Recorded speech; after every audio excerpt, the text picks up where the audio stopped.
YouTube? Welcome back to Universe X, and we are continuing with either the last or maybe the second to last, depending on what you guys say in the comments. You guys can guess the deck that could go next. Maybe I'll do it, but this might be the last one until the Treasure Cups for the Why or Why Not series before we jump into set 2. So, with that being said, we're going to get into the Luffy video. Once again, thank you guys for all the support, and I have to say, if you like the content, think about hitting that like button, subscribe to the channel, hit the notifications button, and comment for the algorithm. I will get back to those. I've been having a rough couple days, so I apologize if the comments have seemed a little dry, and Discord people as well. I will be doubling down on those soon. And you know what?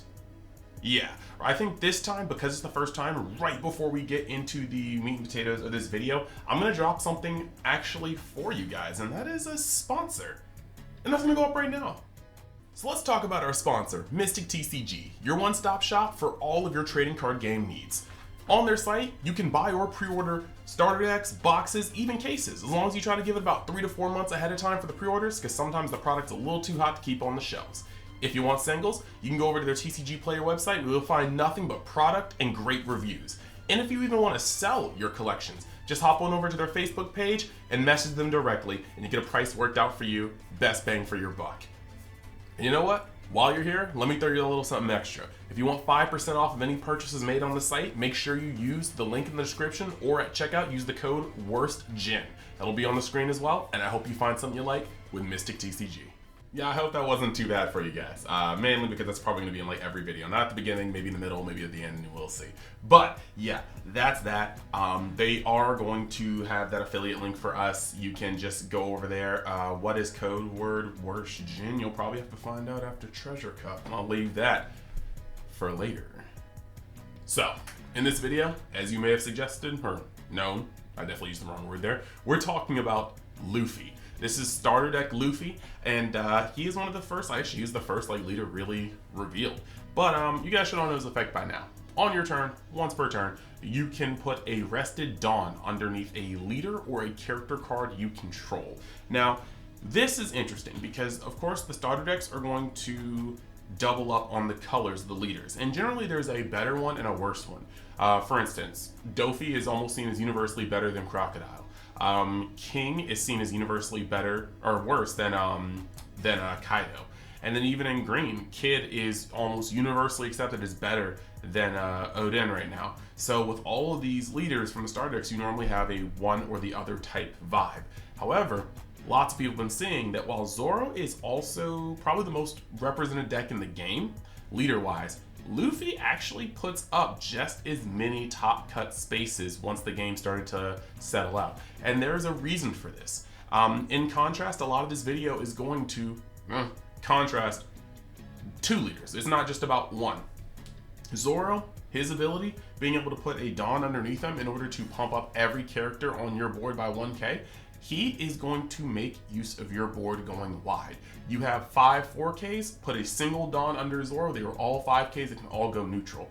This leader is effectively boosting your characters and your leader with Dawn you are actually using. So in terms of attack like boost, he is essentially using an extra Dawn per turn because of what he's doing. But there is more to him. This is going to be more of a red mid-range deck than a red aggro deck like Zoro is. It can still be quite aggressive, but the utility of this leader effect combined with another card changes the dynamic of the deck, I feel like, considerably. So, first and foremost, we are going to talk about why red midrange. I don't know why I paused there. I'm sorry. Like I said, it's been a weird couple days. So, when we talk about red midrange, right? Red has a lot of the aggro cards, but Red also is able to play a very, very, very normal game. But that normal game gets augmented by the fact they have Rush. Normally, card for card, Red's cards are less impactful to the long game than any other colors. But there are gems and there are straightforward cards. With the right combination of cards, Gum Gum Jet Pistol can take on any boss in the game. Whether you're hitting somebody with a round table to minus it, Notama, a Gordon, a Law, you are going to be able to get through a lot. So as far as 2-card combinations go, a 2-card removal to almost anything in the game, very, very strong. Past that, you have the ability to amass these bodies on board while being able to, you know, stack up your advantage, while being able to get a little bit of extra mileage. The math changes between Zoro and Luffy. Like for instance, I believe a long time ago, talking about my magic numbers and kid, I was telling people that when you have a kid out and your opponent, like an 8-drop kid, and its effect is in full effect, and your opponent is swinging, right? The worst thing they can possibly do is make an unblockable target, because then they force you directly into the counter window.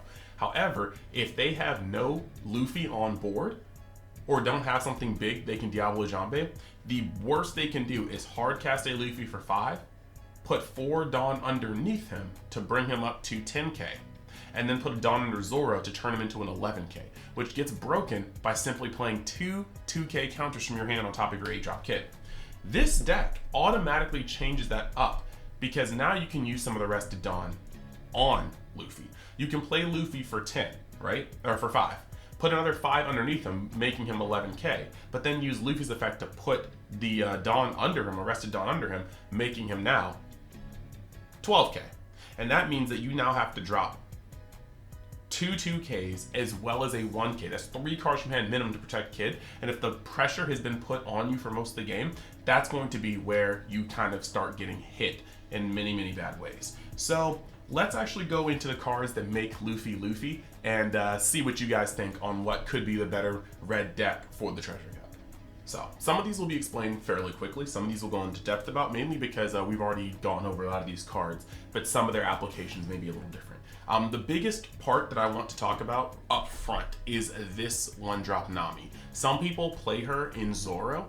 I personally think it's a little incorrect, but hey, what works for people works for people. I like her in Luffy because together they make a destructive 1-2 combo. You can play something and then with these two use that same, use 2 of those same Dawn to then put under that thing. And what this means is that there are going to be cards that you can use in this deck unlike you can use in any other deck with just 1 Nami, right? Like I was explaining, the Torpedo Sanji that we're going to get to later, the 2-drop Sanji, is normally a 4-drop because you have to play 2 of them and then 2 more Dawn underneath them to give them the rush. However, with this combo, he is truly a 2-drop 6,000 rusher, and that is actually value that you cannot shake your head at. That's incredibly crazy. On top of this, once again, you play Luffy for 5, and he is instantaneously going to ignore blockers and be a 8k swinger just because of what this is doing. So this is a 1-2 punch because, like I said, the Nami's effect is literally your leader's effect on a 1-drop. Protect her at all costs. I mean, if you're against green or purple, there's probably no way, like they'll blow it up or they'll just tap it and swing on it. You can't really protect a 1k easily. But yeah, this is a very, very good combo, and it's going to come into play a lot of different times in this discussion to just kind of change the math and change up things that normally wouldn't really be that cost effective when you're playing Zoro. So we're going to go back to the rushers because, once again, the rush is why red sets itself apart from the other colors. The minus effects and the aggressiveness allowed by rush not being able to counter your opponent's swings. So you got Sanji. Like I said, I do like this card. I like this a lot better in Luffy. Why? Because Luffy can play it for 2, and with a Nami and the leader effect, instantaneously make it a rusher for 6k, meaning this guy is an incredibly good slap shot. With only 3 Dawn, you're swinging it with 7,000 for a rusher, and that's enough to push cards out of your opponent's hand from an unseen angle. Wonderful, and I love it best in this deck. You've got Zoro, and once again, even if you're not going to pump these guys, like playing a Zoro with rush for 3 and then using a Nami and a Luffy to put him up to 7 before swinging is going to be able to apply instant 7k pressure. We already talked about 7k being a great number. This deck, just with a single Nami and a Luffy, turns a lot of these plays into very, very destructive pushes. You've got the Luffy, as per usual, another haste or another rusher, but at the same time, you are going to instantly activate his unblockable status as long as you have a Nami and a Luffy. So a lot of those cards actually instantly become better. You're not playing as many small guys. You're not playing a Sunny, a 2-drop, and a Zoro, and then swinging out 4 times at your opponent's face that turn. But you are allowing your every card to go a little bit further. It's quality over quantity. Whereas Zoro's the quantity leader, Luffy is definitely the quality leader. As for searches, we've already kind of been over this. You have Nami, and Nami is going to be played for 1, searcher top 5, and then on top of that, you're going to be able to bring a Straw Hat either character or event to your hand. This card is still mandatory. You're still going to be able to filter throughout your deck, but this card is weaker as a swinger in this deck, because before you could just put a Dawn underneath Zoro and then 2 Dawn under her and swing with it. For Luffy, you're only going to be able to, like, she's probably going to swing once, and like that happens before. She swings once, she gets killed. But Zoro just kind of, it fits more into his playstyle to rack up the board and then just pump everybody with his leader effect, and then pump where you need to get these wide effects off. Luffy, she's generally going to chill in the back until she needs to swing on something small, or she might be the difference between getting a crucial swing in or not. But Rested Dawn is Rested Dawn, so that works too. You still got Sabaody. A lot of people are a little controversial in this card, but hey, search is search, and you can play 4 of a card and hope you just draw it, or you can play 4 or 3 of a card, but also play multiple copies of this and know that your filter is so much better. Now, when it comes to destruction or spot removal, you have a couple cards, okay? Because this deck is going to slow down in terms of pace from Zoro, in most cases, you are literally going to be looking at a more mid-range range of cards. So, you've got the Robin, who's always that gal. Robin is still going to swing with a Dawn under her. She's 5k. Once again, this is another one of those effects where you play her, she survives for a turn, but now you don't need to just use a singular Dawn. You can play a 1-drop, a 2-drop, a 3-drop, and then use your leader to activate Robin's Dawn effect. Swing with Robin, Robin's going to pop something 3k or less. This is going to come into conjunction with a lot of cards we're going to go over here, so we'll put it aside for now. A bit of pseudo removal. You have Frankie. Once again, you're able to play a little bit more of the mid-range game. So Frankie's a great card. With a single Dawn under him, once again being activated by Nami or the leader, Frankie will be able to attack active position. So just by Dawning up, it becomes a 5k. So those things that your opponent is trying to keep out of your reach, such as searchers, blockers, all these things, Frankie can hit, and that makes him very, very valuable. Then you got the ever awesome Jet Pistol. We all know what this card does. Jet Pistol is just that dude. So Jet Pistol, of course, destroys anything with 6k power or less, and once again, it gets augmented by how many minus effects Red has. So we're going to put that to the side too. As for bosses, these are pretty much the same. Those don't really change. You got vanilla bosses like Yasopp and Ben Beckman, just very big rocks that you can put down on board, and they can sit there and just threaten essential board removal when somebody turns something sideways. Okay, you can turn that Basil sideways once, but what happens when Ben Beckman or Yasopp get donned up and swing on them, because you're not out countering that. You can put that kid sideways, but best believe if I get past your blockers, these guys are coming for your kid next. They're deterrents, but they also later in the game are just going to be able to turn sideways to push game. That's why you play them. They also have counter value, which can get a little rare with all these rushers in the deck. Of course, you've also got Shanks. Shanks still does his work.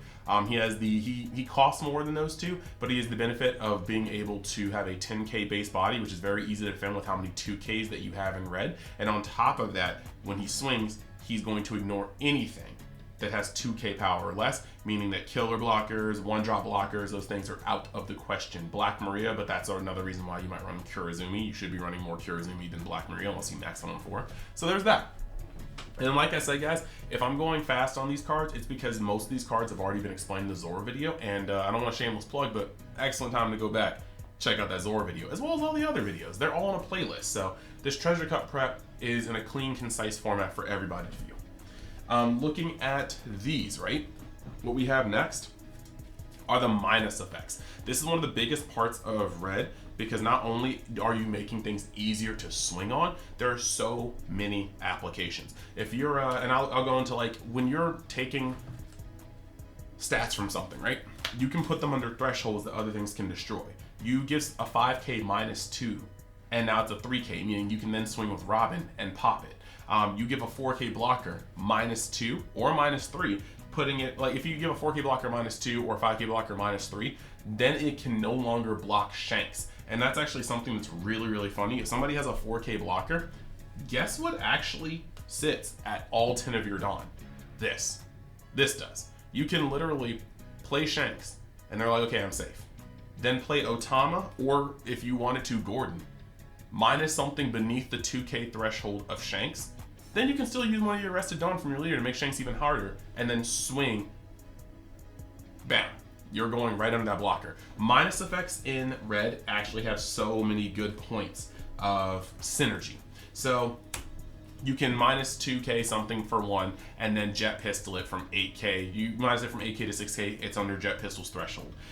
In this deck, like I said, since you were playing more of a mid-range deck, you start playing the thicker bodies, and this one can be seen in Zoro as well. It's a good card in general. But this Law is a 5k body for 4, then minus something for 2k. He is going to not only minus something, making it easier to kill through attack, making it poppable by Nami, making it poppable by Jet Pistol, but he's also going to leave behind a 5k body for more pressure later. He's a hefty card, and it may be more for mid-range, but he's just a good red card in general. You have this is definitely more of a mid-range card. You have Brook. Brook is going to come down, and Dawn X1, when he attacks, you're going to be able to minus 2 things by 2,000. Like I said, you're going to be able to do that. If he's already on the board, you're untapping with him, meaning there's more than enough Dawn to play him, or just Dawn him up, swing, and then after you get something minus, you know, you could put Arrested Dawn underneath Robin, swing, pop something that used to be 5k. Then you could jet pistol something. And these are all things you can do in one turn. Very, very affordable plays that do their job. This guy can lead to a snowball effect of momentum change. Now, the other card, again, you guys kind of know, Round Table. A lot of people still say this card is worth teching. I do not like this card. It's a Supernova card. You can't search it off of Nami. It costs 4, which is effectively half, and doesn't even remove the target, just makes it untouchable. So yes, you're going to be able to put it down until minus zone, but this card is only good if you can bypass the blockers to swing on it, or if, you know, they don't have blockers. And so when people are like, oh, it's good against like Kid, if this card gets rid of a Kid, that means you already had the jet pistol in hand, which means this could have been Otama, this could have been Gordon, this could have been any card that didn't cost you 4k, or for Dawn, or they didn't have any blockers, in which case that Kid probably would have died, but you just putting all your Dawn on your highest card and swinging at it. So I personally think this card like is a little fraudulent, but that's just me. That's just me a little bit. So moving on to defense, nothing is new here. You got Chopper as the 1-drop blocker. Because you're not full tilt Zoro aggro, you probably will be playing more of these. Then you got Radical Beam, excellent card. Once you get down, it's just 2k counter, but then once you get down to 2 life or less, it's a 4k counter for 1. Very, very good. Easy change of math, very efficient. Guard point, starter deck, it falls out of factor. If you had to choose between this and Radical Beam, I think it's Radical Beam every single time. And then you have Red Hawk, a form of removal, but it has a round table effect when it's triggered, and sometimes that is the game. Like, there's no way to, if they need to get through 3 attacks and they have 2 attacks on board in their leader and one of their attacks gets over this, you're putting something straight up under the table in terms of attack, and there's no way to dawn up over that. So you pretty much clinch game if this ever gets put out. And then lastly, we have utility, and utility is going to come in the form of 2 cards for me. Uta, I actually like her in Zoro, but if I'm going lower to the ground, I have to cut her. But she is just so good in red right now because the things that you can recycle. You can recycle Nami's, Choppers, Zoros, Robins, Okikus, Gordons. This card single-handedly fetches almost any non-boss card you could want out of your like grave, out of your trash, and it'll do that with Dawn to spare to play it. So I don't think Uta can be undervalued. Yes, no counter cost, but she leaves a respectable body of 5 or 4k, meaning that once you have her in the field and get to your next turn, you can always just dawn her up with your leader, or dawn up Zoro if you're playing that deck. She will always get her value, and so I love her as a card. And then last but not least, you got the almighty Diablo Jambe. This card is just, I like it more in a deck like this. Like, I do like it in Zoro too.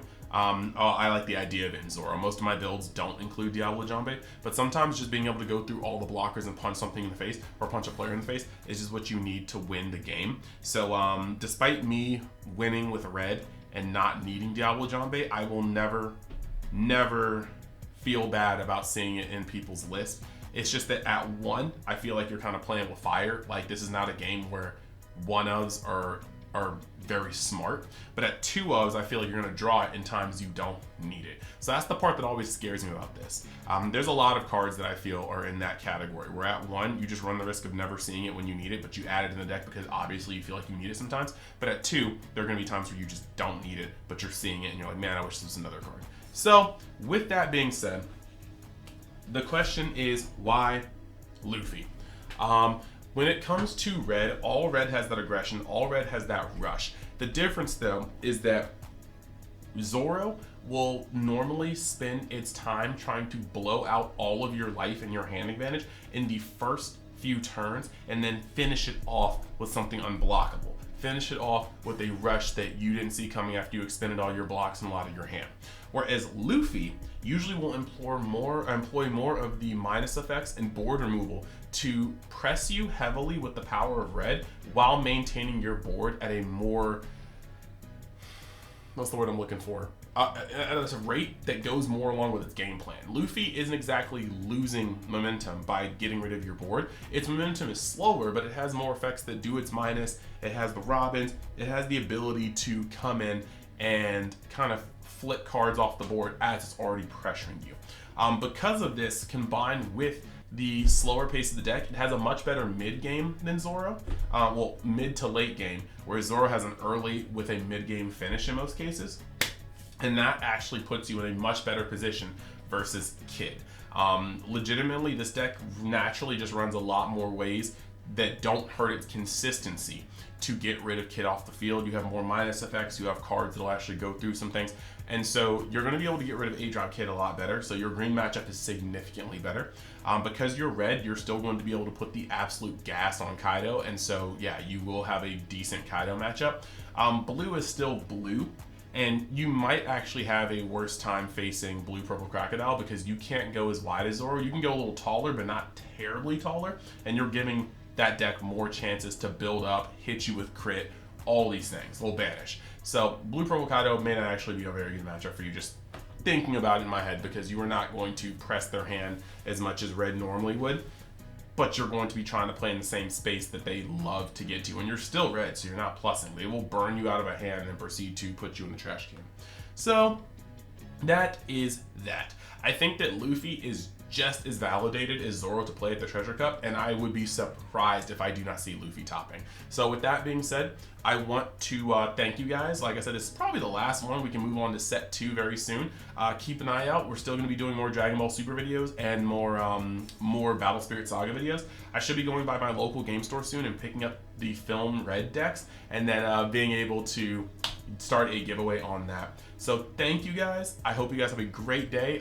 Let me know what you guys think of my sponsorship ad, and I will see you in the next video.